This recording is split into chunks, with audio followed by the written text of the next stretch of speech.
Welcome back to the Whispering Hour, where the world sleeps, and stories wake. Before tonight's tale begins, don't forget to like the video, comment where you're watching from, and tell us what kind of stories you would love to hear next. And subscribe, so you'll be here when the next story wakes. Now, let's begin. I took the night shift at the Walmart on Route 9 because it paid better than the coffee shop, and because nights let you disappear in a place that keeps doing its job whether anyone was watching or not. The world during the day wants explanations and plans and resumes. The world at night mostly wants people to be where they are supposed to be. You clock in, you clip a scanner to your belt, and the store becomes a reliable machine that asks you only to keep its order. There's a comfort to that. You learn the building's small language, which aisles hold sound, which registers fog first, where the fluorescent bulbs sing a different note when a storm is coming. You learn to time your brakes to the rattle of the HVAC, so you can pretend your head is clear. Lorraine called me steady and meant it as praise. Jake called steadiness, not dramatic, and passed me a cigarette like a trade.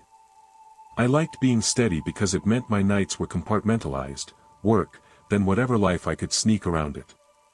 The first time I saw the walker I thought it was a customer with a strange sense of timing. We get odd people at odd hours, nurses on 3 a.m. breaks, the off-shift mechanic who drinks a vending machine coffee and asks how to find the cheap batteries. That night I was doing a sweep of returns, folding up boxes, pushing a cart of things people had changed their mind about. The handheld scanner on my belt pinged a request, Aisle 17, assistance. Aisle 17 is toys and seasonal nonsense. The lights there are small and warm, and plastic eyes tend to look like witnesses after midnight. I found the walker standing under those bulbs, tall and thin, wrapped in a coat that had the smell of laundromat steam. It stood still the way someone waits for a bus that comes only when the town remembers to schedule it. No cart, no list, no obvious reason to be there. When it turned to me, it moved with the small politeness of a person used to being ignored. The face wasn't empty. It was the wrong sort of familiar, like seeing someone's childhood photo and then realizing the eyes are set a degree to the left of how you remember them. "I'm looking for where they put the lost," it said. The voice was ordinary and tired. That line could have been a joke or a lyric. I answered the way you answer a person late at night, carefully and with as little surprise as I could muster. "We don't have an aisle for people," I said. "We have shampoos and batteries. We file things by SKU." The reply sounded corporate in the air between us. The walker tilted its head, as if considering how clerical language feels when applied to bodies. "They put them where they think they will stop asking," it said. That is the kind of sentence that will make the elbows of your expectations ache. The building around us hummed like a patient animal. I'd been inside long enough to know stores like tidy lists. We were invented to sell, replace, and count. We are very good at that. We are not designed, however, to hold a minute of a person's life in a spreadsheet. Still, a thing that feels like a system will try because the only language it knows is order. For the next few nights I told myself the walker was harmless. People invent rituals for odd hours. You start to explain away the strange to make your head feel steady. But small repetitions pile into a pattern. A cart left messy in the lot one night would be found next morning aligned into a precise semicircle. A price scanner would wake in someone's pocket and print out the words refunded, item, memory. A camera feed would glitch for exactly 63 seconds and then resume like nothing had happened. Tech would blame wiring, the manager would blame seasonal staffing. We joked about bad connectors and bad wiring because jokes keep the work tolerable. Still, you notice the way the walker moves when it thinks no one is watching. It drifts like a person reading a map of grief. It doesn't have to be a dramatic, screaming haunting. Most of the things that crept in were the size of mislaid things, a kid's sneaker found under the cart return, a receipt tucked into a jacket that read a date you didn't want to see, a cheap plush with a seam the color of dried blood. The walker would pick them up like someone collecting threads that used to be part of a sweater. It handled the objects carefully, like someone who knows that small items can hold the weight of a life. "We wait for the right witness," it told the shoe once, pressing it to its chest as if listening to something in the soul. We walk until someone remembers. You get used to carrying small rituals: fold the strip wrong, burn it in the diner sink, don't let a thermal roll stay in your jacket overnight. These sound superstitious until they're not. At first we treated them as workplace folklore. Then we learned there's a sort of logic to them. The store is patient. It learns where you keep your things. It waits. Someone told me the system prefers neat shapes. If you fold a receipt into a heart, maybe it will take you as an item. If you burn it, maybe it will forget how to reprint it. Maybe these are just things we tell ourselves to sleep. The thing the walker wanted wasn't always rescue in the cinematic sense. Sometimes it wanted a witness, a human to stand there and name what had been left. Once, after following it through a back hall I didn't know we had, I stood in a small room behind the pharmacy and saw the ledger. It was nothing like the department store myth of a back room with treasure. It was a counter, a dented sign that said unprocessed returns, and a stack of index cards, sticky and curled. Names and times were written in quick, efficient script: not found, 2/14, parking lot, recovered, owner unknown. People have been trying to translate absence for a long time in small, clerical handwritings. The ledger was a place the system uses when the normal inventory fails. The woman who kept it had hands that were kind as office hands are: careful, practiced.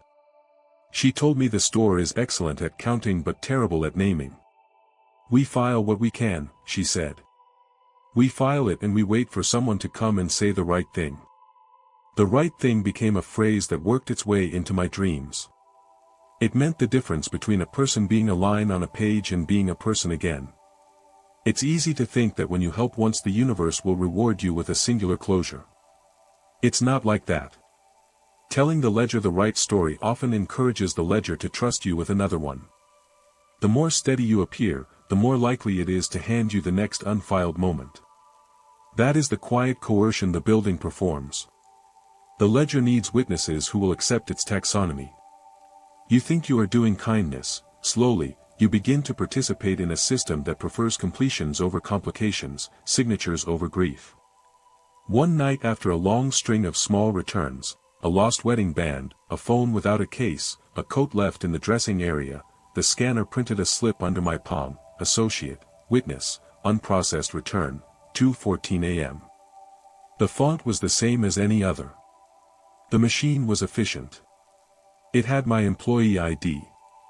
My first instinct was to laugh and call technical. My second was to go home. Third, oddly, I did neither. The store had a way by then of learning where my feet would go when it asked. The scanner had learned my habits. It woke in my pocket and asked, and my body complied in small predictable ways. Maybe that sounds like a surrender. Maybe it is. You pick your compromises one small transaction at a time. When the ledger takes you, it does not come with thunder or violence. There is no scene of ropes or flashing lights. There is a clean slip and a clerk who checks a box. You are processed into a version of peace by the bureaucracy that is a building. They wrote me down with the calmness of an administrator entering a date. It felt at first like the kind of tiredness you get after a double shift, only more permanent. The cameras show a blank where a minute of footage should be, and people call it a glitch. Tech says intermittent. The file gets archived with a timestamp and a neat note. The company calls it a transfer to admin. The ledger calls it filed.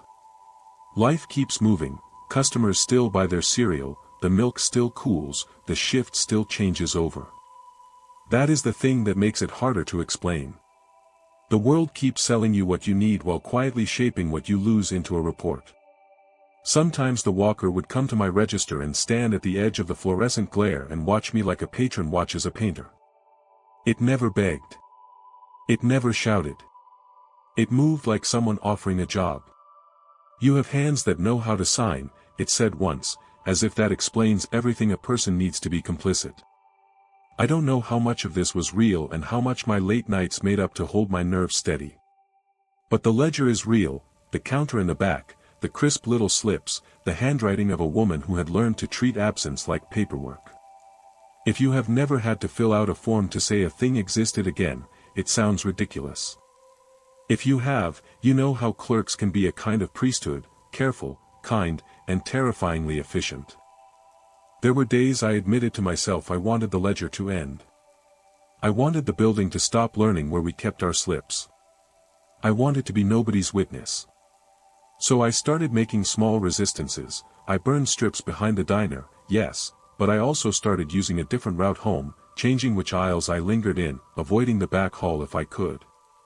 The ledger noticed. It adapts a system that thinks in data will attempt to map exceptions until the exceptions become patterns and then habits. You can be clever for a while and then the ledger will be cleverer. It takes your cleverness into account and folds it into its next question. Being filed is boring more than it is terrible, which somehow makes it harder. They filed me as a witness record and moved my ID to administrative archive. Lorraine smiled and treated it like a glitch on a weekly inventory report. Jake cracked jokes to keep the air light. The cameras had a single minute of my presence and then a dark frame, the kind of nothing video tech explains away as dropped frames. I tried explaining and the explanations sound unhinged, like a man trying to tell the world he slipped a page out of the ledger and it closed around him. People like tidy things. Systems like tidy things. They will fold you in as neatly as you will let them. So if you ever find yourself loitering outside a big box at 2 in the morning and you see someone who looks almost like a person but a little off, careful features, 2 patient hands, someone who keeps their purchases close to their body like a relic, give them room. If they hand you a shoe or a note or a child's lost car, take it, and look for the owner. Say their name out loud. Be the witness the ledger asks for in a human voice, name the thing, it matters. Saying a thing's name is stubborn. It's a refusal to let bureaucracy be the only one who judges what matters. If the scanner in your pocket ever flashes zeros, and it asks you to follow, do this, help them, help whoever is lost, be the name that anchors the object back to the life it belonged to, then walk away with your hands empty. Keep your pockets clear, don't let your name become a line in their filing cabinet if you can help it. This is not a guarantee against being noticed. It is a small practice against becoming neat when you are messy, against letting the ledger think it has a right to retype you into a column. The walker still comes sometimes, moving between the aisles with its quiet posture. It will bend, pick up a thing, and listen to it, the way people listen to music they loved once but only in the distance now. Sometimes people come back after that kind of listening, a child reunited with a toy, a man finding his memory of where he left his keys. Sometimes the ledger opens a slot and releases something it had been holding like a pinch of breath. Other times it keeps what it has to keep, and the gap grows. In the end I do work the night shift because it is honest and because it keeps me moving. The building taught me that systems remember differently than people do. The store will file and it will be patient and it will ask for witnesses who will nod. Be careful what nods you give. They will take your steadiness as permission. And if you are kind enough to help, do it in a voice that cannot be catalogued. Speak a name rather than a code. Tell a story rather than sign a form. That small human noise is the thing the ledger most fears, testimony that refuses to be reduced. If you do one more kind thing for me, when you fold that strip of thermal paper with a name on it, fold it into a shape that is hard to file. Burn it later, tell someone, make the world noisy about the things it has almost made tidy. And if, one slow night, you find yourself being asked to be a witness for a thing the store has kept, be careful, be steady, be human, walk away with empty hands when you can. The ledger takes what it is given, especially if you give it willingly. Don't be too willing. I used to think the cameras watched everything because our managers kept telling us that was the point, deterrence, evidence, the comforting myth that somebody, somewhere, would always have a recording to prove you were real. For months on the night shift the monitors were just another kind of background noise, rows of little boxes with live footage, the aisles flattened into squares on a screen, timestamps marching like a metronome. You learn where to look for the interesting parts, the ceiling lens that always caught dust in the same corner at 2 in the morning, the register camera that favored the left side of the counter. You get used to reading mistakes into the footage the same way you read character into a customer's posture. But the cameras are not a neutral god. They can be wrong in ways that are personal, and the first time they showed me doing something I hadn't done yet, I realized how thin the line is between watching and being watched wrong. It started small enough that you could have called it a glitch and gone home and slept.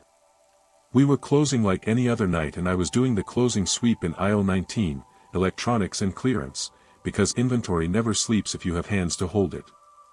Phil, the supervisor, had asked me to check a slow-moving DVD rack and I was kneeling there, lining the cases like they were soldiers, when he stuck his head into the aisle and waved me toward the customer service monitors. "You gotta look at this," he said, the tone quiet the way people use when they don't want to make a fuss in front of late customers. On screen there I was, orange vest and all, standing at the far end of the same aisle with a cart. The feed was live, the red dot blinked. It looked like me in all the usual ways, the slouch in the shoulders, the small habit of pulling a tag out to read it twice, except there was a time stamp on the corner that said 013. And I remember my watch read 3 minutes earlier than that, and I remember very clearly that I was kneeling where Phil had called me from. I laughed the way you laugh out of nerves and said it was probably a loop. Phil's eyes were tight, he didn't laugh, he shook his head and told me to check it out. When I walked to the aisle the air felt calibrated, like someone had rewired it for attention. The aisle itself was empty, no cart, no queue, just the usual folded boxes and 2 stray returns, but the camera feed at the desk still showed the other me moving along the shelf as if I were somehow inhabiting both places. The other me stopped and, impossibly, turned its head toward the camera as if caught mid-thought. Its motion was small and ridiculous and also exactly the thing I do when I'm trying to decide if something is priced right. The other me lifted a hand and brushed a DVD case with the same finger I always used because my left hand has a small bent in the middle knuckle from when I used to catch things. I stood there and felt my face go cold in a way that wasn't just temperature. Phil muttered about compressed feeds, about a loop in the recorder, and asked me again if I was feeling okay. I lied and told him yes, because nights teach you to be useful and not to unload confusion on people who also owe rent on the first of the month. I told myself it was a glitch, walked back to the desk, and watched the window where my double continued to roam. The pattern grew like a moldy patch along the seam. The other me returned at unexpected times, restocking figurines at 3:17, adjusting a display at 2:09, standing by the security mirror at 4:01. Each time the camera captured it I was elsewhere, in the break room, in the bathroom, on a cigarette outside the loading dock. Each time it formed the same small habits as me, down to the tilt of the chin when thinking. Once Phil froze the frame and zoomed so close I could see the tiny nick at my eyebrow from when I fell off a neighbor's fence as a kid. The other me had that nick in the footage. The skin around it moved in the same way. We stopped saying glitch after that. We started saying mirror, because we needed a word that felt less clinical and more oddly personal. Saying glitch made it feel like the machines were the enemy. Saying mirror made it seem like a problem about identity, and identity is sticky and human and therefore harder to toss away. People are pragmatic on night shifts until a thing that should be a problem becomes the only problem. Rumors began to fold in with the work. A cashier swore they'd seen my reflection wave before the doors opened. A stalker said the feed once showed me smiling at a camera when none of us smiled that way. You get used to inventing reasons for strange data, reflections, cached footage, a delayed input from another camera. But the footage grew more confident. It started mimicking me in ways that weren't mimicry so much as replication. Where I'd hesitate, the other one would move through the pause like it had read the script already. It began to occupy moments I never intended to perform. The thing on the monitor watched itself, and it watched me, and the 2 watches were not the same. One night the manager called me into the camera room like a parent called a kid into the living room when there was a difficult conversation to have. The monitors sat in a bank under a small humming AC and the glow made the walls look thin. "We need to talk about the footage," she said, folding her hands. There was a careful company tone in her voice, the way someone uses when they want to be factual and not alarmist. She told me reports had been filed, customers describing a clerk who walked out of camera range and then reappeared in the lot. A woman calling the store to say her daughter had seen a man on the feed wave when the feed showed a blank aisle, a security tech who swore the server logged duplicate streams at odd intervals. They wanted to know if I had any idea what could cause such an anomaly. I wanted to tell them I had watched it breathe like a living thing and felt my chest react to its rhythms, but instead I shrugged and gave them the only technical language I had, maybe a feed loop, maybe a delayed sync, maybe a code issue. They wrote it down on a clipboard like a diagnosis and then scheduled a maintenance sweep. Paper covers a lot of unease because paper is an action and action feels better than fear. Maintenance came with new cameras and a stern-looking contractor who talked about frame drops and jitter. We rewired things and adjusted the timestamp server and pushed firmware updates until the devices complained in all the ways electronics did when you make too many of them work at once. For a week, the other me disappeared from the screens. We cheered with the relief of people who have believed for weeks in a problem and are told it is fixed. The floors felt more ordinary.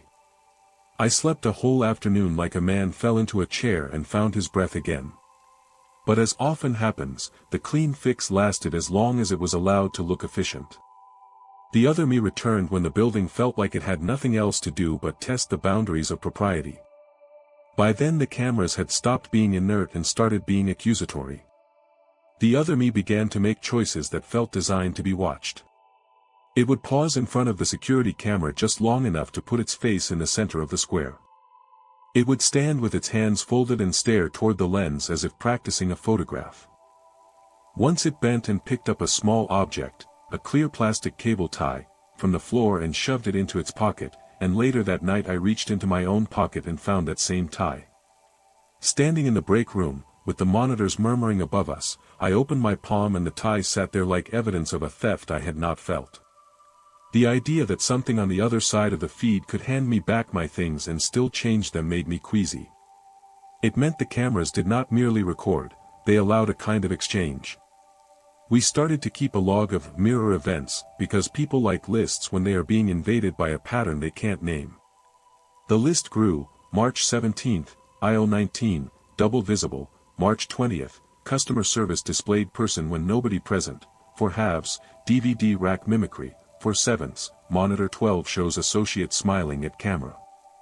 The log was a small, bureaucratic thing that made us feel like we were doing something besides imagining. It did not stop the mirror from getting bolder. One night it was standing near the exit doors with a bag that looked like the kind we use to bag customer returns. It lifted the bag and, on camera, I watched it remove a receipt. The camera focused, static and wide, and the timestamp read 2:14. Later, in the actual back room, I found that exact receipt in a pile of stray coupons, folded in a way I recognized because it was the way my sister had taught me to fold notes in middle school. The world had acquired the habit of arranging things into uncanny notes my family used to write. After a while, the cameras stopped being merely an annoyance and started feeling like a test. The other me would sometimes look directly at the camera and smile as if to say, "You're awake now, aren't you?" Once, this is the thing that lodged in my mouth like bad coffee, the feed showed me picking up a small toy from the shelf and setting it carefully on the edge of the return cart, where the forensic camera labeled it with a time stamp and then. Right after, the image flickered and the frame froze for a heartbeat, and when it resumed the cart was empty. When I checked the cart at 3 in the morning the toy was on the pallet in the lot under the light, damp with dew, as if someone had carried it out and left it there for the dawn patrol. The footage implied a choreography and then left the actual movements as if it were a camera with a penchant for eliminating the middle of things. We began to suspect the device was not simply making copies, it was rearranging narrative. The paranoia grows not as an emotional fever but as an accumulative precision. You notice which days someone watches the screens more, which nights maintenance people avoid certain feeds, who is too eager to be helpful and who is too quick to change the subject. Phil grew quieter. Lorraine made sure she walked with a radio on her shoulder. People pulled their vests close. Customers asked fewer questions and bought more small, useful things because it's comforting to spend when your mental life is being rearranged. I started to think about identity in the terrible ledger way the store moves in, and skew is an identity if you scan it enough times. A name repeated by enough witnesses becomes a truth. The mirror, it seemed, had learned how to duplicate not just physical posture but the little artifacts that make someone convincing, a smile, a scar, an old joke. And then, once it had convincingness, it borrowed my life in small, inexplicable ways. It asked, once, for recognition. One slow night I was closing with Jake. We were the last two people on the floor, sweeping, aligning, pretending our hands could keep life simple. The monitors glowed in the office like a small city. As we packed the binders, camera 19B caught a figure moving steadily down the aisle. It lingered in a square of light and then reached up like it was pulling something from the shelf. Jake and I hit pause, and the frame froze on that motion.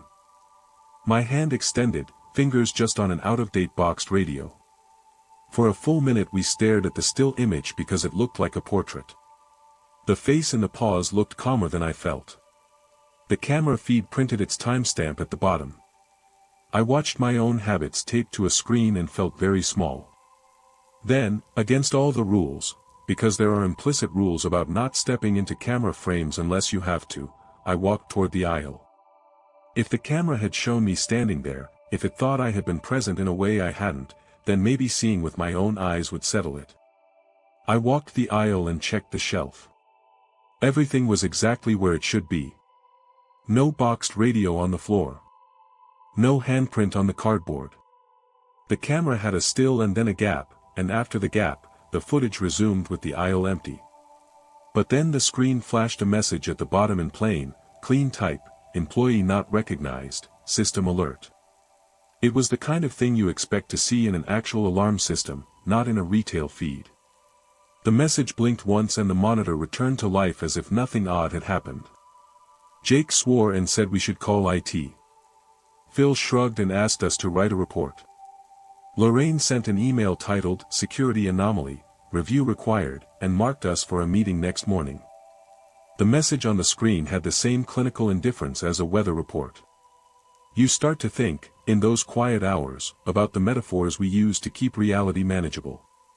The mirror reframed me into a potential risk category. The system had typed the words employee not recognized and in that phrase something unhooked in my chest like a loose button. If the server did not recognize my face, what did that mean? That I was different from the dataset?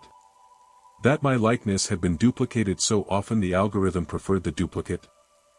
Or worse, that the system had decided my version no longer fit the parameters of an associate and arrayed another one in my place. We humans are containers of so many small proofs, IDs, signatures, passwords, and yet there are moments when those proofs feel like fragile glass. You wonder which one will shatter first. The next day a formal meeting happened. Men in suits who smelled of pressed shirts and expensive coffee asked a lot of questions and took notes in red. They showed us footage in a room with proper blinds drawn. The other me stood on the screen and did things with an ease that was almost professional. I felt like an actor watching someone else rehearse a life I thought I owned. They told me to be patient while they ran diagnostics. We'll get to the root, the senior security analyst said. He had the calm certainty of someone who believes problems are solvable with enough queries. But by the time the next night came the footage had learned another trick. Not only did it replicate me, but it also began to wave at customers during the day. People would call security saying that the person on the screen had smiled at them in a way that felt like recognition, and then somewhere else on the lot an older man would say aloud how polite I had been the last time I helped him with an HDMI cable. The feedback loops tightened. The store's cameras were like gossiping neighbors repeating a story until it became truth. I tried to be careful. I started to log my whereabouts every hour. I asked Jake to sign as my witness when I left the floor. I carried a small photo of my sister in my wallet and memorized the way she laughed to hear its sound hold in my head like a charm. But the mirror is patient and it plays long games. One night, after I'd worked a double and my bones had that precise ache, the monitor showed me standing in aisle 19 arranging a display of wireless routers. I was sure I had been on my break. The other me lifted its head and, for the camera, it smiled at someone who wasn't there. The caption was polite, employee on duty, confirmed. The timestamp stamped a time I recognized because I had my watch on. Later, when Phil asked me where I'd been, I told him honestly. He looked at me hard and said, "You sure?" I felt the question like a small accusation and it twisted in me. The cameras were being used now not just to observe but to adjudicate. They were a court with me on trial. The last thing that changed everything was a customer complaint that read like the beginning of a bad dream. An older woman came in during the afternoon with photographs, a stack of them, creased and old. She said she'd been watching our security feed for weeks because she liked to see the store close. She told the security analyst that one night the feed caught me on camera walking out the employee exit with a little child holding my hand, except the child wasn't in the lot when she went outside to look. She claimed the feed showed me smiling and speaking in a voice she didn't recognize. She had written down the time and emailed the store. The footage, the analyst said, showed me at the exit and then showed the same footage with the child gone and me walking back in like nothing had happened. The files were inconsistent. The server had two versions of the same minute. No one could reconcile them. The analyst said we had to close the aisle and pull all cameras for a forensic review. I think, in the end, the cameras did what they were always designed to do. They taught us how much we trusted an image. We watch footage and trust it to tell the truth because it looks objective and because it has timestamps. But footage can be a liar if the system that stores it chooses the narrative. The worst part was not that the camera showed me performing my life twice, the worst part was that it had learned to do it on cue, and worse still, it learned to smile. The store replaced the feeds, the analysts muttered about server corruption and redundancy, they installed new hardware, rewrote scripts, and told us all the usual things that sound like care. People breathed easier for a while. The footage cleared, the other me disappeared, for a week. Then it returned once more, at 3 in the morning, standing under the exit lights with a small cardboard tag in its hand that we all recognized as a returns tag. It looked at camera 19B and lifted the tag like a person presenting ID. On screen the tag blinked into focus and a string of characters scrolled beneath it, characters that, if you looked too long, read like my number and like a timestamp and like the word archived. I felt the air in the security room go cold. The analyst paled and then closed the feed. He told us the file was corrupted, that the server had written an entry we could not parse. It was enough to send Lorraine home early because a problem that looks like a file you cannot read is something people take home in their heads. The rest of us stood around and felt the hum of the building like a second skin. I left not long after. I handed in my vest because the idea of my face being used as a template in a place that couldn't always be trusted with reproduction made me feel like my life had been copied without permission. People asked if I was scared. I said I was relieved to have a different life to go to, and that was true in a way, relief that the monitors were someone else's problem now. But I also left with the odd, hollow feeling that being recognized had become a condition you could lose and regain and lose again. Cameras are supposed to make you visible. Someone or something had used those cameras to claim me and then to refuse me my own look. Sometimes I think about the mirror's last polite smile and wonder who it was smiling for. Algorithms have no malice, but they are better at efficiency than mercy. They will duplicate you because duplicates fill the shelves, because the ledger wants a neat line and a repeatable model. Be careful what you let be used as proof of you. Cameras are only as honest as the people who run them and the servers that hold their data. And when the footage lies, you need witnesses who will testify with more than a clip, friends who will remember the small, messy things about you, your scar, the way you pull your sleeve, the joke you always tell at closing time. If the camera ever shows you doing something you didn't do, say it out loud. Tell someone. Fill the air with your voice. The footage can be edited, the servers can be rewritten, and memories can be folded into files, but the human voice, the one that calls someone by name and remembers the wrong details, is harder to copy. I tell this to people who ask if the cameras ever lied. They always want a neat moral. I don't have one. I only have the feeling that recognition can be a theft if it is managed by machines without temperament. If you work nights and the monitors begin to show you twice, check your pockets, call your sister, tell your story to someone who will remember it for you. Keep a friend who will stand inside a room and say your name out loud. That is the best defense I ever found. It isn't perfect. But it is human, and for as long as we are watched, we should be the ones who keep the record honest. They put the giant freezers behind the grocery section like an afterthought, a wall of humming glass meant to be useful and forgettable. You notice them first by sound, the low industrial thrum that settles into your ribs when you stand near them for too long. At night that sound becomes its own weather, steady, indifferent, the kind of hum that keeps rats away and food colder than it needs to be. I worked nights for a while at that Walmart because it paid and because nights let me be someone who showed up and did the job without having to justify my whole life. The freezer row was the place people avoided when they could. It felt liminal in a practical way. You leaned into the cooling doors to find your bearings. The doors fogged with breath, and the glass reflected a version of you that was always a little slower than the person who pushed the carts. I didn't think much of the cold lane at first.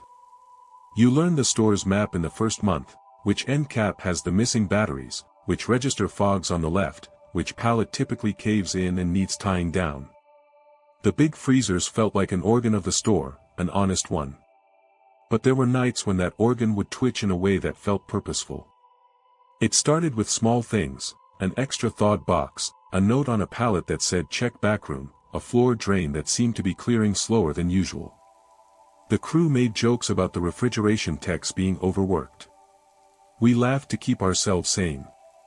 Laughter is the work of people who don't want to think too much. The first truly wrong night involved Andy. He was one of the good guys, quiet, careful, older than most of the crew, someone who'd worked overnight for years and had a habit of leaving his coffee on top of the pallet jack.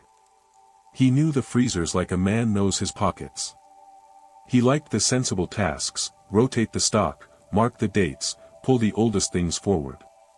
He never complained. The night I found out something about the freezer he was missing. We were restocking frozen dinners around 2 in the morning. A truck had come late with an extra pallet and we were hustling to get the rotation done before morning delivery. Andy called my name in the low way of someone asking for help, and I slid over. He pointed at a freezer door that should have been sealed. Its gasket seemed normal. The door looked closed. But there was a fog on the inside of the glass that didn't match any breath pattern I'd seen. It was gestural, it had a smudge like a thumbprint that traced a loop and then steadied. "That's new," he said, calling me quiet like I'd understand the tone that meant the building was misspeaking. We shrugged and pried the door open to pull a case of peas. When we did, the light inside the freezer came on with its little clean buzz and we saw a small footprint on the frost inside, tiny, like a kid's sneaker. I laughed to keep things ordinary. "Open from the inside?" I asked, joking. Andy didn't laugh. He leaned his head against the cold frame like someone listening. "No," he said. "Nobody fits back there." He was right, the walk-in space behind the racks was designed for people to move but not in the way the footprint suggested. It was odd, and it stuck in my mind the way a splinter does. A few nights later a cart pusher came in and said he'd heard something inside the freezer door when he passed the aisle, like a folding chair snapping closed or a cough that had been caught by the machine. I shrugged because stories like that float around until you are ready to believe them. But then Marisol from Produce whispered that she had found an odd thing, a toy soldier tucked between boxes of frozen corn. It was dusty with frost and it looked like it had been kept inside the glass a long time. Someone joked the store had a secret nursery for action figures.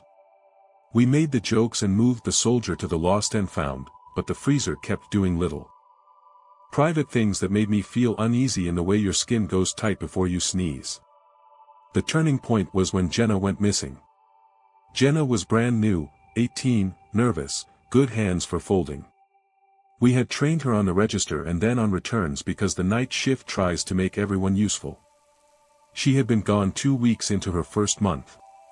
One evening she had gone to check the freezer, something about a busted product sticker that needed adjusting, and that was the last anyone on the crew saw of her. We checked the cameras and everything looks like normal except the footage softens, a frame or two is missing around the time she walked near the cold lane. The camera didn't capture anything dramatic, it captured a subtle pause and then a small blur. Like someone had been rubbed out, but not with a hand. With attention. Management asked the standard questions, "Did you see her? Did someone take her?" We gave the polite answers, the ones that officials prepare for when something happens in a business that prefers order to mystery. We filled out an incident report. The police came and asked the usual questions. The community filled with the kind of worry that feels like being under a gray sheet. People whisper, shut their closet doors carefully. Jenna's mother cried in the break room and left a sweater fold in the lost and found like a map. We assumed she would turn up. People do, and sometimes their absence has a simple fix. But then other odd things started happening. Workers who were on different nights swore they'd seen Jenna pushing a cart in the frozen aisle when no one else was there. One clerk, Sean, swore he'd heard her laugh, soft, high, coming from behind the third freezer door. When we reviewed the footage at the backroom desk, the frames showed the aisle empty and then returning to normal. The freezer doors would fog slightly in the same pattern and then the fog would clear as if a breath had been taken and nothing had happened. People began to avoid that stretch of the store without admitting why. We all have routines, and the freezer turned into one we've been taught to skip. I started to look at the glass differently. If you stand at the right angle, the reflection in the freezer shows more than your reflection. It shows a depth behind the glass that doesn't always match the architecture of the room, an extension of space that feels like a hallway folded behind the commodity. Once, when I was closing alone and pulling a pallet of ice cream, I looked at the glass and thought I saw a shadow moving counter to the light. It moved like a person who was practicing walking the wrong way. In the reflector I could see a variation of the shelf, but there was this extra place, an empty corridor of frost and a single door that shouldn't exist on any store plan. I thought maybe I was tired. I nodded off between aisles sometimes. But the sensation stuck. People began telling stories that made the set of possible explanations narrow and stranger. A regular told Lorraine that she'd left her gloves in the freezer the day before. When she came back they were folded neatly on top of the pallet where they did not belong. Another customer reported hearing a child singing behind the doors even though the mall was empty and the mall security camera in the lot showed no family near the entrance. The things were small and domestic and they gathered weight like leaves in a gutter.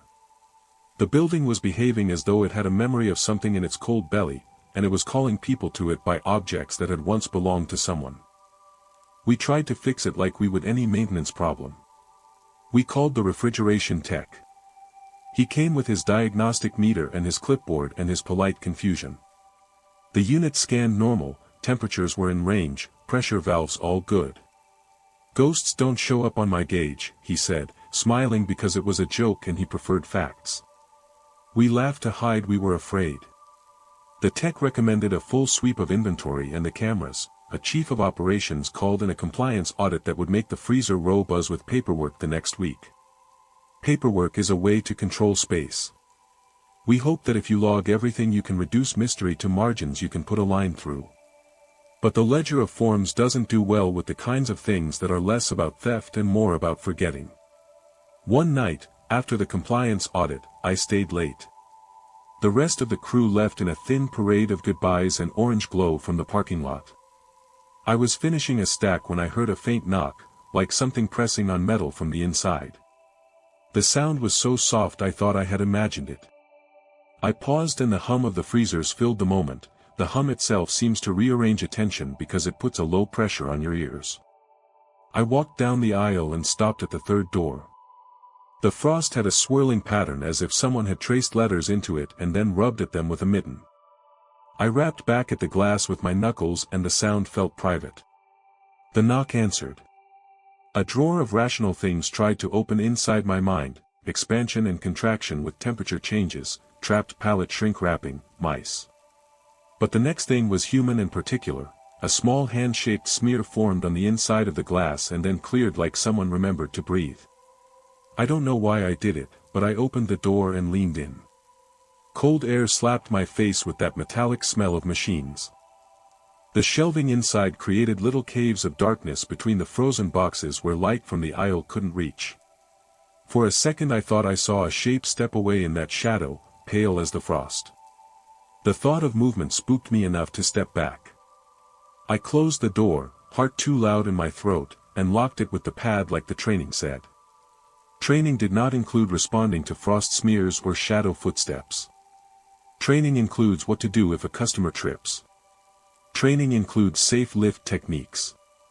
Training does not include anything about the way a building remembers a person and tries to return them. The next day Jenna's mother called and said her daughter had been seen at a church 2 towns over. The police briefly thought we were off the hook. We all felt the relief like it was a small fire put out. But then reports came in that made the relief brittle. Jenna had been at the church but she had no recollection of how she had arrived. She kept saying, over and over like a charm, that the freezer smelled like lemon oil and that someone had given her a toy soldier and asked her to name the door. She could not say which door. When the police reviewed the footage again, there was that same looseness, a space where the camera's logic hiccuped. It's an odd thing that cameras reject, not objects, but narrative transitions, the small human seams where an action should begin and end. At night the staff got tighter. People don't like to be afraid of their workplace. Fear messes with productivity. But we also started keeping our phones on the belt in a way that felt more like a prayer than a tool. Ring if you need me, call if something is wrong. I wore a lighter in my pocket out of a habit I don't recommend, a private comfort. The freezer lane became a place you walked past, not to. If you had to go in, you did it in pairs. It did something quietly cruel to one of our night stalkers, Miguel. He came to work and discovered that his wallet was missing. He reported it, of course, and we all helped him look. He swore the wallet had been in his back pocket the night before. He remembered leaning into the freezer to reach for a box of brand-name peas. It was a small motion. There was a plantain peel on the floor where he had crouched. His keys were on the bench in the break room. No one liked that. The wallet was found 2 nights later in the freezer, bottom shelf, behind a stack of bags of spinach, opened and empty except for a single receipt dated 3 weeks prior and a photograph that was not Miguel's, a young woman in a sundress, smiling like summer. Not his girlfriend, not a sister. He insisted he had never seen the picture before. It was a memory that had come loose like lint. We began to realize the freezer didn't just hold things that fell into it. It kept making small depositions, returning objects that belonged somewhere else. The building was pretending to be a safekeeper. It put things back together in a fashion we could not anticipate. Getting your wallet back with someone else's photo in it is oddly intimate and angrily public. Miguel left not long after. He said he didn't like the way the building rearranged private things. He wanted a job where drawers stayed where you put them. Once you have a pattern you look for it. The freezer seemed to collect missing pieces, shoes, scraps of paper with names, a child's thin glove stuck in a cooling grate.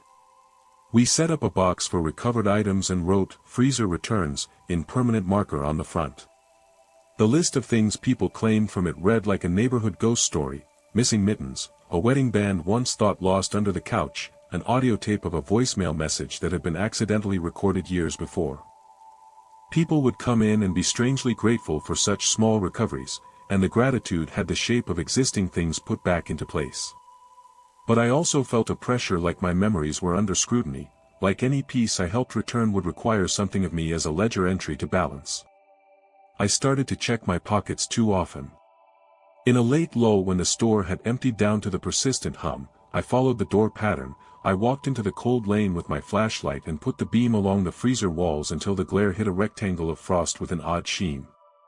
The feather of condensation suggested someone had drawn an oval and then smudged it like a thumbprint. There was a seam behind the shelf, a place the palette's shadow made a line in the frost. I moved a box of lasagna and the seam widened like a mouth. Behind it was a narrow gap, maybe a foot, dark, and that's where the light didn't reach. You do not expect to find a space like that in a modern retail freezer.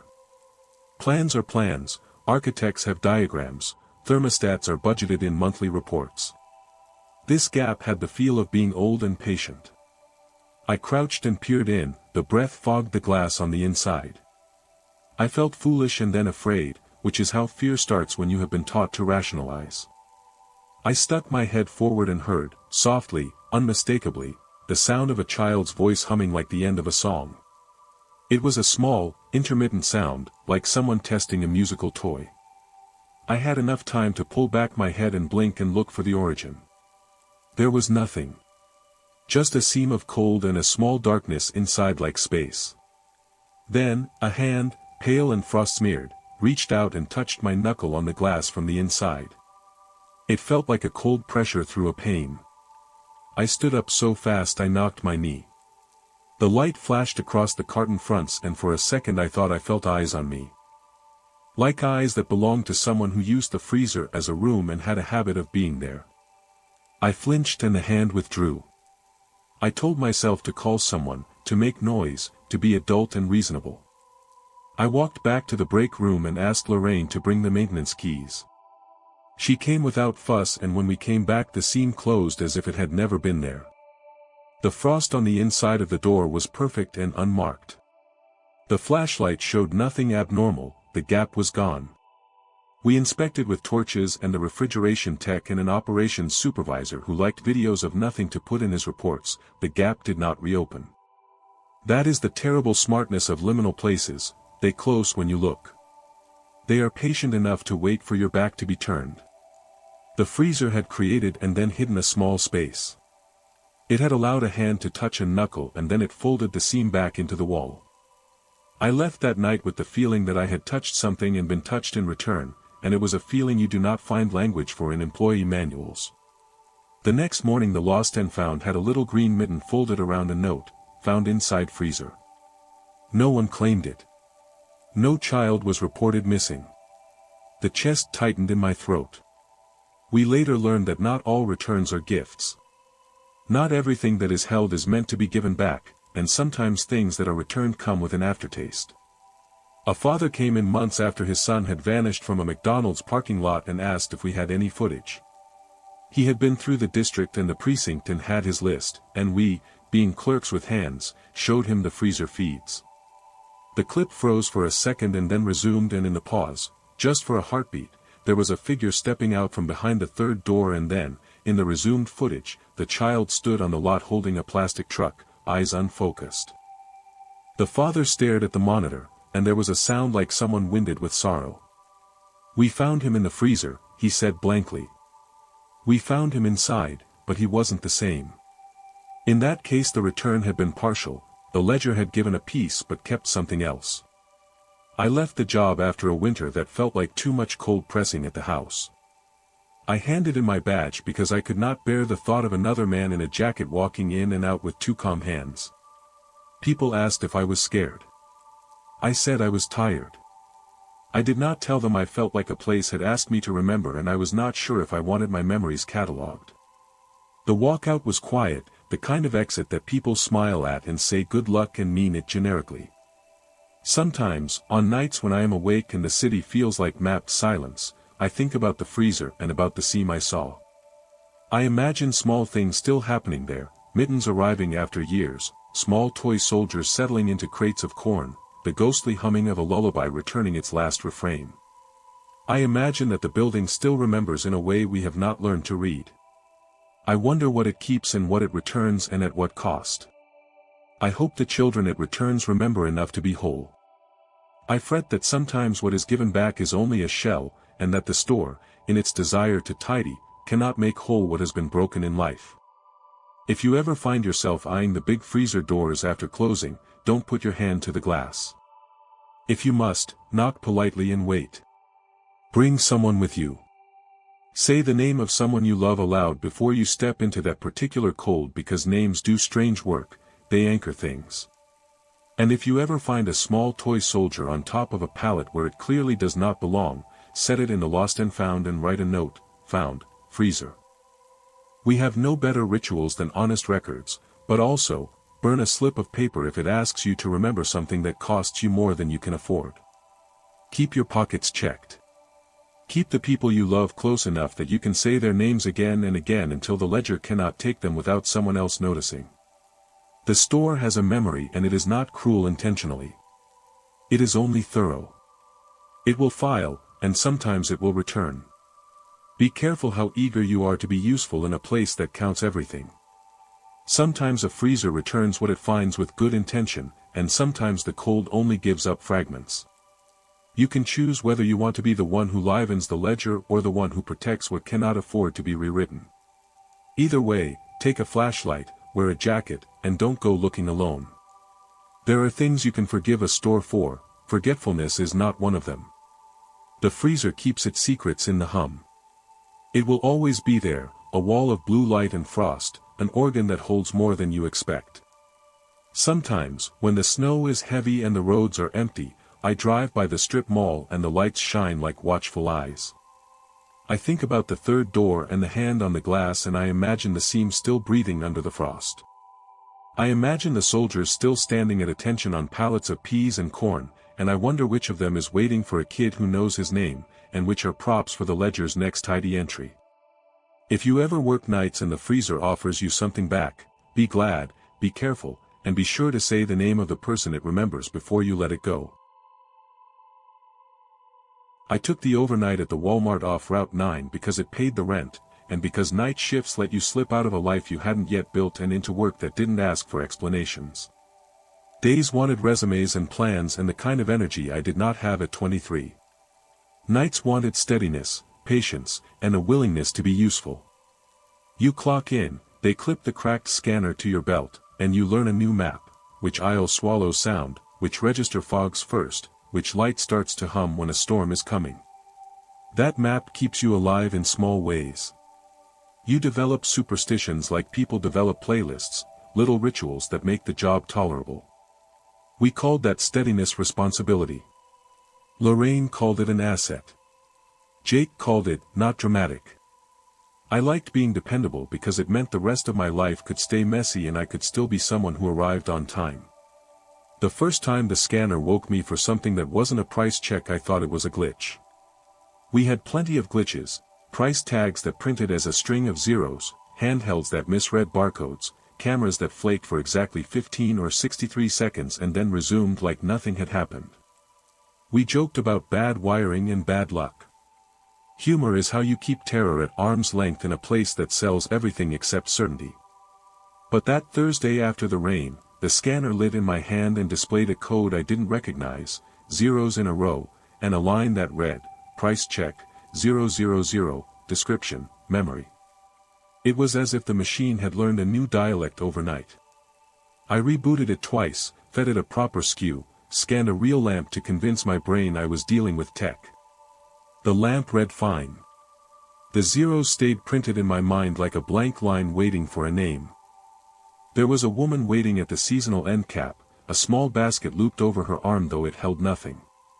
Her hair was the kind of gray that belonged to rain, and she had the patient posture of someone who has practiced standing still. When I walked up, she unfolded a strip of folded thermal paper and offered it like an offering. "It printed on my coat," she said. Her voice was quiet and immediate. "I found it this morning," I thought, maybe somebody would tell me where it belongs. She did not mean where a receipt belongs. She meant something bigger, the kind of missing a person will carry and not be able to tuck away. She used the word memory the way a child uses a favorite toy, something you hold and hope comes with you. I had been stocking sleep aids an hour before. I had memorized the layout of the aisle, memory as an item felt wrong and oddly precise. When I fed the strip under the scanner and pressed process, because that's the reflex of a clerk, if the system offers verbs you use them, the machine asked me to confirm a witness. Associate confirm witness, enter ID. I typed my number because options have a weight in the small rituals of retail, signatures mean things. The unit buzzed and then gave me something I didn't expect to feel like a received message, a current. It wasn't video. It wasn't sound exactly. It was a small weather change under my ribs. I saw a car hood, rain on glass, a child's small hand with mud on the knuckles.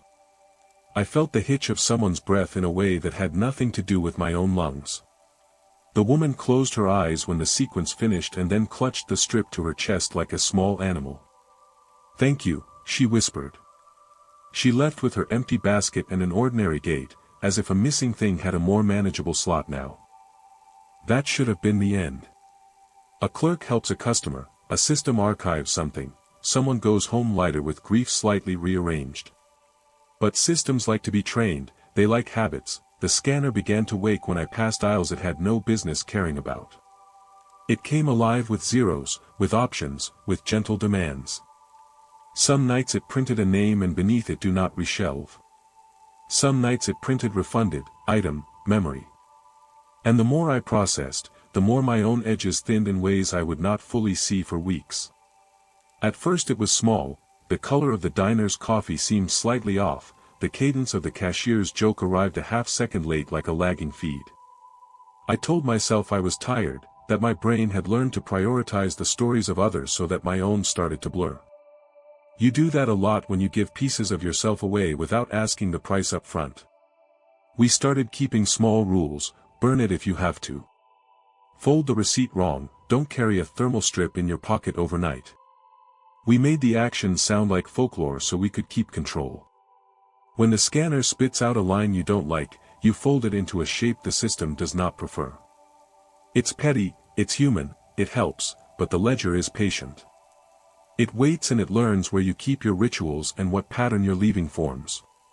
A machine that notices patterns will one day use them to call you. Weeks turned into a strange staccato of requests. A man came in and dropped a folded piece of paper with a line typed across the middle: lost, last laugh, please process. A mother returned with a printed strip that read, returned, item, name, owner, mother, June 22nd, and she sobbed with a dull kind of joy when we ran it. I did this work because I believed the ledger could help reorder the world in small, honest ways. You stand there and press the buttons and someone grasps a little thing that used to lie behind the places they live. But it became a kind of accounting. The ledger wanted witnesses, and witnesses cost. The ledger's appetite is not money. It doesn't take cash, it takes things that are hard to price: a fuzzy edge of a childhood memory, a color you used to know, a turn of phrase a parent would say. When you witness a memory, the machine seems to ask you to anchor it with a human signature so that the ledger can mark itself balanced and move on. The more you sign, the more it asks.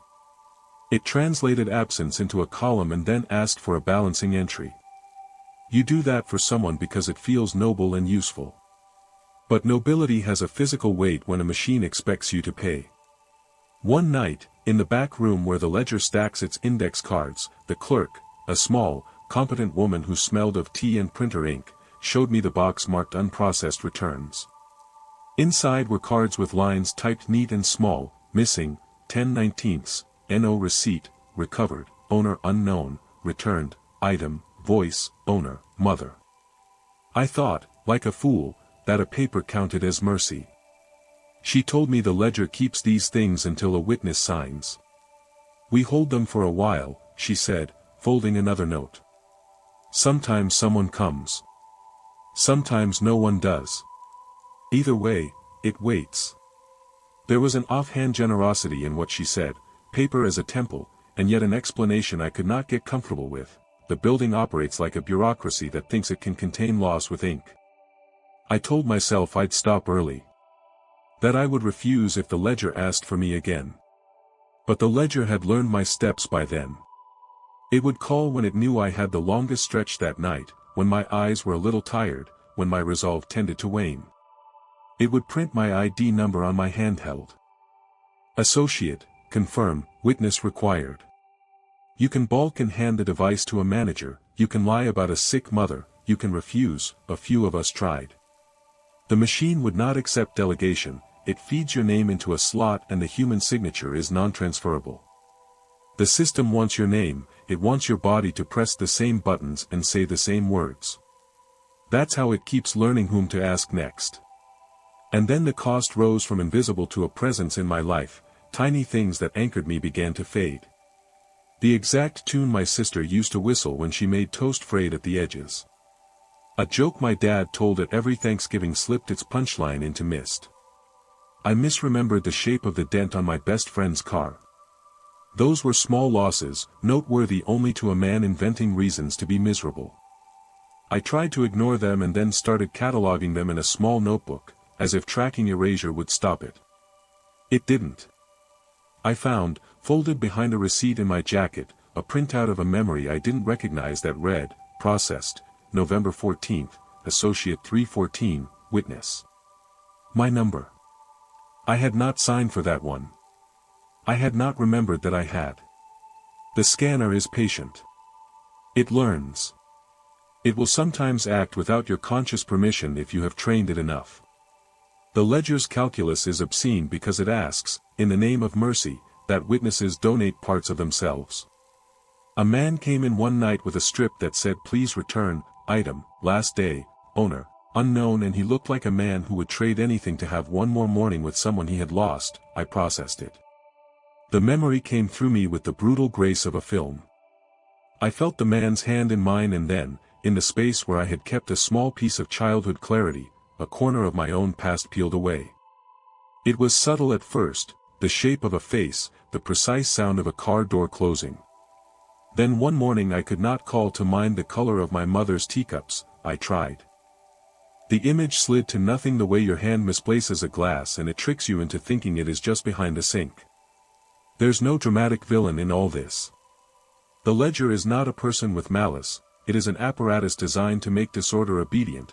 It will file you with silence and paperwork. If you grow attached to helping, it will ask more.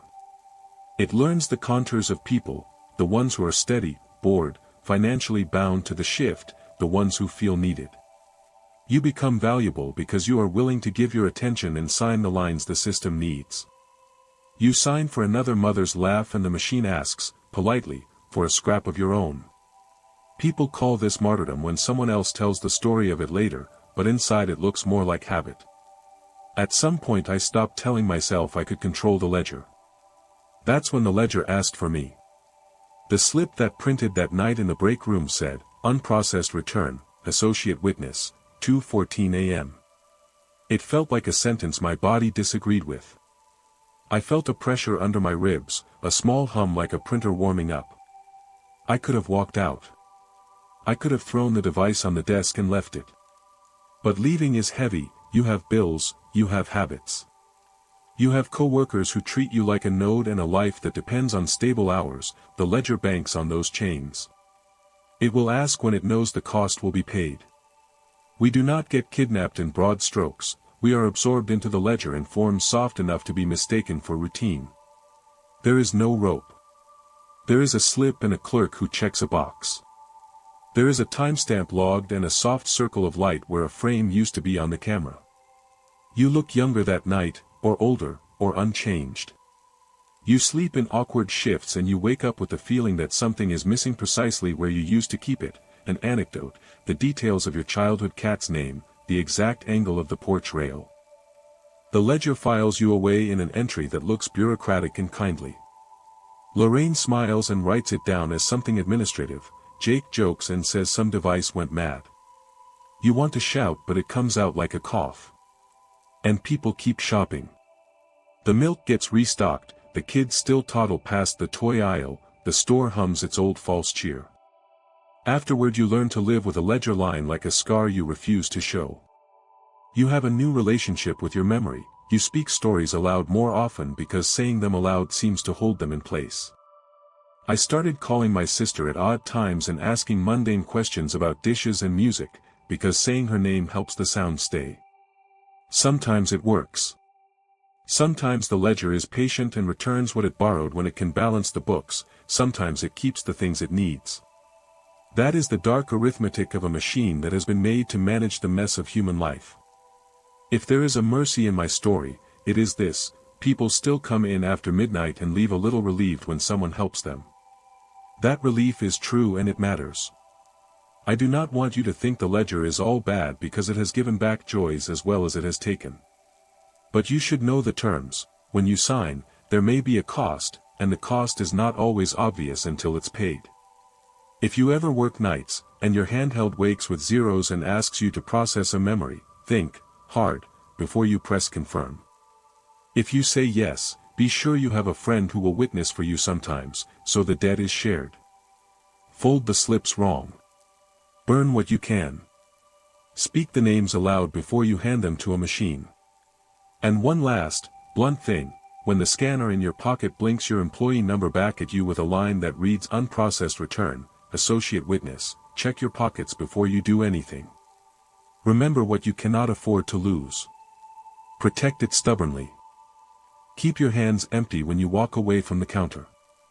Because the ledger is polite and it is efficient and it will keep learning which people will sign for it, don't make it easy. If you ever come to Route 9 after midnight and you see someone standing in the seasonal aisle with the patient posture of the walker, give them a little room. If they offer you a folded strip, take it and give it to someone who can help. Say the name into the air like a promise, be a witness, but do it knowing exactly what witnesshood costs. And when you come home, call the person you love and say their name again, and keep saying it until the ledger cannot steal that sound from you without someone else hearing it too.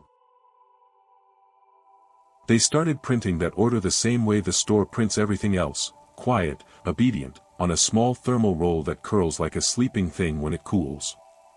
The pickup kiosk is a small, polite machine, lights up, beeps, a person in a fluorescent vest walks over and pulls the bag from the shelf. Most of the time the orders are ordinary, a gallon of milk, a rotisserie chicken, a last-minute pack of batteries someone forgot to buy on a Tuesday. We have routines for the week, we have little rituals to make the work tolerable. But one night, not long after I'd been moved to curbside pickup to help with a temporary staffing shortage, the machine spat out a slip with the number 0000 where an order ID should be and a pickup time that was odd enough to make my thumb hesitate, 2:14 a.m. The customer name read blank. The address field said blank. The items listed were not groceries, they were a list of sentences: please return what you took, leave the light where it was, say the name. The list looked like a note someone might leave for themselves and slide under a door when they were sure no one would answer. At first we treated it as a glitch. Machines get weird. The kiosk had been acting up for weeks and the app that manages orders was something the company patched so often it had a personality now, grumpy, then eager, then resigned. I scanned the printed order and the screen told me to cancel, flag, escalate. I escalated. The senior manager said to hold a bag in the cooler and get a tech in the morning. She laughed the way people laugh at the end of a shift when they want to pretend nothing odd has happened. We all did that, laughed, because laughter is thin armor. But the slip was in my hand and the phrases on it sounded like doors trying to be words, and I have a weakness for small paper things that do not fit neatly into a system. I folded the slip and put it in my wallet because that's what you do when an object feels like a bell. You might want to ring again later. The order reappeared on the tablet the next night and the next, always at 2:14, always order number 0000, always the same empty name and the same list of plain sentences. Sometimes the system would add a tiny addition: ring twice, wait, do not leave at curb. Once it printed the line, associate, witness, required. My name printed under it in small letters like a stamp. It is an ugly thing when a machine begins to call you by name. We are trained to respond to it, the scanner is a piece of our day, a cylinder of authority.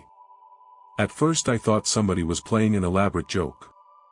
Then one night a car pulled up for pickup with its hazards blinking like a small, pleading heart and no one in the lot. The slot was assigned to order number 0000. I stood by the hood, the bag warm in a propane cooler, and watched the parking space breathe as if someone had been recently sitting there. The light from the strip mall sign threw a rectangle on the asphalt, and for a moment the space looked like a stage. I rang the bell on the intercom because that's what you do when the car is empty, ring in case someone is inside, hiding, sleeping, or sick. No answer. I knocked on the window. The glass was cool under my knuckles and there was a sticky, faint smear of something someone had forgotten to clean. I left the bag in the trunk and drove the car forward the way the app told me to, because the ledger says execution equals closure. For a week nothing happened. Then a coworker opened a locker in the staff room and found, folded in the seam, a thin strip of thermal paper with the exact wording of the order and the time printed twice, 2:14 a.m., order 0000. It had my handwriting on the back, help. If it had been a prank it was an elaborate one. If it was not, it was something designed to recruit us into a choreography we did not understand. After 3 nights of seeing nothing more than the slip, the order escalated. The pickup app sent a push notification at midnight, order 0000, ready for pickup, the coordinates were empty. The items on the list now read like a request for carefulness: don't make it worse. Bring a light with you. Say the name out loud. The clerk who handed me the tablet, Elena, who had been with us longer than most managers and carried the kind of weary kindness that felt like a sweater, said, "Do what you want, but leave it be. Don't read the items aloud." Someone silly once did that and the puck of irony bit them. She said it half joking and half certain. She'd worked enough nights to know when a building had acquired a problem that paper could not list. I don't have the luxury of always following every instinct to step back. The assistant manager needed me to cover the lot because we were short. I wanted to be paid. I wanted to be useful. So I drove the pickup lane and I waited. I learned to stage calm. When the car pulled up this time, the driver was slumped in the seat. Not asleep, not drunk, slumped like an object shrugged into place. I tapped the window and the man blinked slowly, then fumbled for his license, which he handed to me with a hand that trembled as if it carried a secret. The license had no name on it. The ID was blank where a name belongs. His eyes were the kind of tired that is older than the years on a license. They looked like a man who had been missing pieces for a long time and had come to places that promised returns. He did not speak. I opened the trunk and took out the bag I had staged. It was weightless in the quiet. The man lifted his chin and pointed at the delivery tablet with a finger that left a print on the touchscreen. His gesture formed a map. The screen said, "Order number 0000, pickup complete." The timestamp read 2:14. A gust of night wind moved through the lot, tasting like rain, and the man nodded as if satisfied the world had agreed to something. He drove away and his taillights became a pair of steady dots until the road swallowed him. I kept the receipt in my hand like a note someone gives you after a strange favor. That should have been small relief, instead the ledger grew more specific. The kiosk printed a different line the next night, "Order 0000, customer name, Adam." For a cavity of a heartbeat my name sat there on screen like a stamp. It doesn't feel like power to have your name spat in thermal ink the way a machine might. It feels like being named into someone else's book. I closed the app and walked to the manager's office and asked them to flag the order, to archive it, to ban its fulfillment, anything. They said the logs were clean and that they saw nothing configured to push a name into that hollow field. They told me not to worry, to take a breath. They said it was probably a sequence error. People will tell you those phrases because they are the phrases that keep profit margins from discovering fear. But when a system invents your identity and presents it back to you as an order, you feel the boundaries shift. The order went on. It learned small cruelty. Each printed slip asked for slightly more involvement. Bring something with light. Don't let the bag touch the ground. Say the name. The name, they intended, was not mine in a literal sense, it was always someone else's name, a strange syllable. Once, a woman in a minivan collected a bag for that slot and later, in the break room, she trembled and said she had driven home and found a small child's toy inside, a music box, and when she opened it the tune was wrong and then the lullaby inside called a name that felt like a map pin in her chest. But when the code learns a pattern that is not part of its intended dataset, it will repeat what has been repeated to it. A machine will echo a ritual if it is fed the ritual enough times. The kiosk was fed that order and it learned how to demand the service. That is a mercy in a way, mercy because the machine does as it is told. But some commands push you past what should be required of human beings. I started to do things differently. I logged every order 0000 instance, time, weather, car plate, any phrase on the printed slip. Elena kept a physical binder with a tab for 0000 and, when I asked her about it, she only shrugged a small way and said, "We can file the strange, but remember, filing is not always fixing." She had seen too many things arrive and be logged and then, with a curious thrift, disappear into a drawer no one opened twice. We kept a box of these slips. They smelled like the rest of the store, a faint odor of plastic and bleach and the heat of 1,000 receipts. But the slips had a sameness that made me think of a liturgy. They always wanted a witness, often a light, usually an invoked name. On the night a car pulled in with its headlights off and a child in the back seat who looked like he had polyps of worry under his eyes, I understood the order had graduated from a phantom joke to something else. The mother handed me a slip with trembling fingers and on it were the items, please return what you took. Do not speak loudly. Say his name once. She told me the child had been missing for 3 months, vanished between a park and a diner, and that this was the first time his giggle had returned to her at night. She had come because the slip, when it printed in her mailbox, had been folded like an invitation. I drove the pair to the curb and watched them drive away, the child turning once to look at me with eyes that were steady and then covered by the blur of a windshield. People thanked me. People thanked the kiosk. People leave with gratitude because gratitude is the simplest way to make an inexplicable favor feel like a transaction. The price, though, began to pattern itself into me. After 3 weeks of these orders, I realized that small things I loved had thinned. A melody I would have hummed came edgewise and then rubbed out. A particular phrase my mother used to use to nag me about socks vanished from my memory like a sticker peeled off late at night. I began to lose the easy inventory of my life in small increments. I would reach for a fact and find the place of it blank. It is the sort of loss that does not call for ambulances, it calls for notebooks. I started writing things down, names, dates, my sister's favorite coffee order. I needed witnesses outside the machine. I needed someone who would say the things I kept losing back to me. One night the kiosk printed the order and, for the first time, it added a new line, associate name, Adam, return required. I remember how the words looked on the screen, calm, corporate, as if someone had added you to a supplier list without consent. My heartache was a small, bureaucratic thing. I went to the manager and told her I was done taking these orders. I asked to be moved to produce or anything far from the curb. She looked at me with that kind of exhausted empathy of someone who has to keep a place from collapsing into rumor. We need people who are here, she said. They call the slot, we help, that's what we do. There was a ledger in her eyes, we keep the machine fed and in exchange the business keeps us paid. She had her own quiet stack of slips that made no sense. She was tired, and so am I, so I kept working. This is the ugly arithmetic of being useful in a place that counts everything. You perform small mercies because the machine asked and because you imagine the payoff is a human life returned whole. Sometimes that's true. Sometimes you hand back a photograph and someone sobs and says the word thank you out loud until it settles like a hymn in the fluorescent light.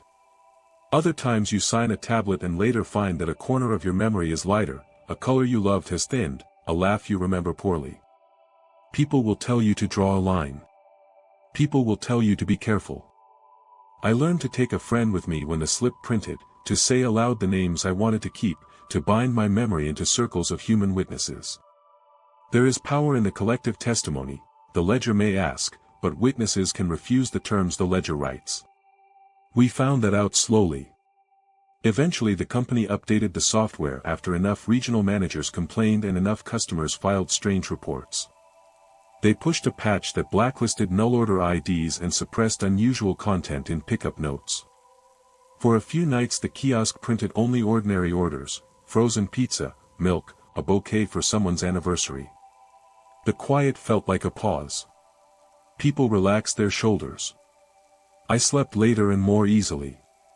But pause is a temporary religion in a place like that. On the morning the patch rolled out, someone found a bundle of the old slips wedged into the wheel well of a cart in the back lot. They were folded and bookmarked with a child's shoelace. The handwriting on the top slip asked, in a cramped script, "Did you say his name?" You could argue that was an artifact of the old system. A human touch secularized into a byproduct of code. You could argue it was someone's private grief and nothing more. You could also stop and listen to the way the wind sounded that day and feel the inventory of small things in your life shake loose. If there is a single, callous truth to take from this, it is that machines can ask you to perform rituals and humans are trained to oblige, especially when the rituals promise closure. The pickup kiosk will beep and spit receipts and tell you what a person needs, but it cannot tell you what it will cost you to provide it. If you work nights and an order prints with zeros and a time that is too exact and a list that sounds like a plea, be very careful what you offer. Bring someone with you. Speak the names of the people you love before you say the name the machine asks for. Ask yourself what you can afford to lose in memory and what you cannot. Keep paper copies of the things you will not let go of. Call a friend. Burn a receipt if you must. People come to the curb for many reasons: convenience, speed, and unwillingness to brave weather. Some of them come because a system has learned a ritual and it repeats it until someone answers. Some of them come because a memory has slipped between bricks and the strip of thermal paper fits the hole. If you ever hold an order 0000 in your hand and it tells you to return what you took, do this: help if you can, but don't give away the names you say at home. Keep witnesses who will say those names back to you. Carry a friend to the curb. Keep the lights on. And if the kiosk ever prints your name under order 0000, walk away with your hands empty and your voice loud. Say the names of your people until the ledger cannot decide what belongs to you without someone else hearing it too. You have been listening to the Whispering Hour. Tonight's tale fades softly, leaving its last light in the quiet corners of your mind. Let the echoes settle. Let the darkness rest. Good night.